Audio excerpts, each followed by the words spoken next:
So when it comes to the cost of bridging finance, there are a number of things to factor in. A lot of people believe bridging finance is incredibly expensive and that it's not really fit for where they want to go.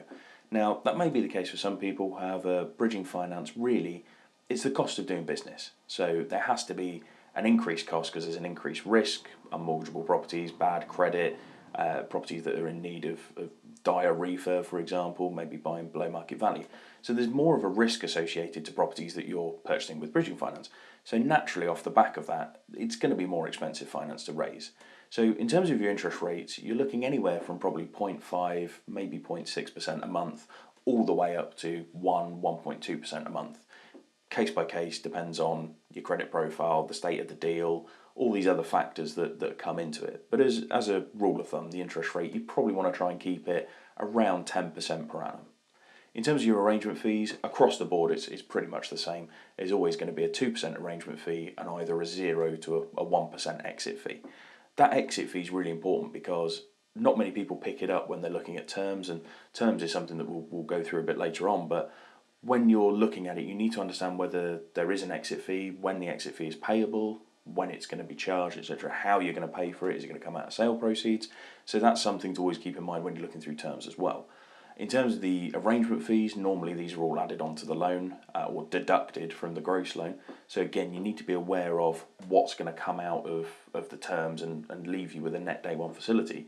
So again, we'll go through the terms a bit later in a bit more detail, but these are things to start thinking about when you see a set of bridging finance terms. Is when are the arrangement fees due, how are they paid, when are the exit fees due, how are they paid, and how much they're going to be, and what they're based off as well.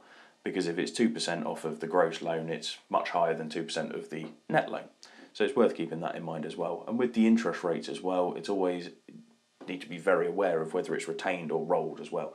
So if it's rolled, essentially you're paying interest on what you've actually borrowed, whereas if it's retained, you're essentially paying interest on the gross facility, which means you're paying interest twice, essentially. So you're essentially paying compounded interest. So because they retain the interest out of the gross facility, but you're paying interest on the gross facility, you end up essentially paying it twice. It can be a bit more expensive than using rolled interest. So again, just keep that in mind when you're looking at the terms as well. You're also going to have legal fees to pay, which on a bridging loan are going to be substantially more than your standard buy-to-let. Standard buy-to-let, the legal process is much simpler.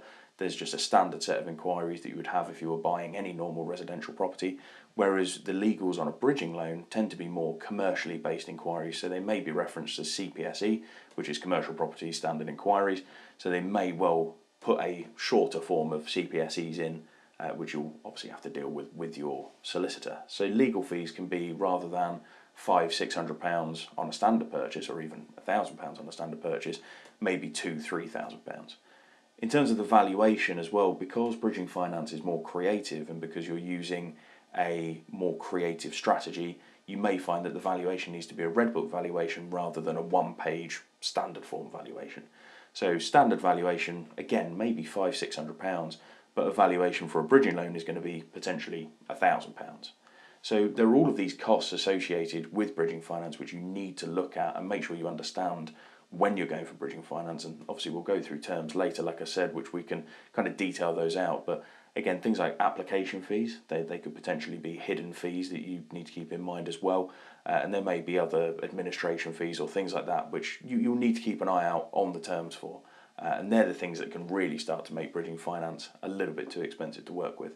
But overall, they're the costs that you need to keep in mind when looking at bridging finance.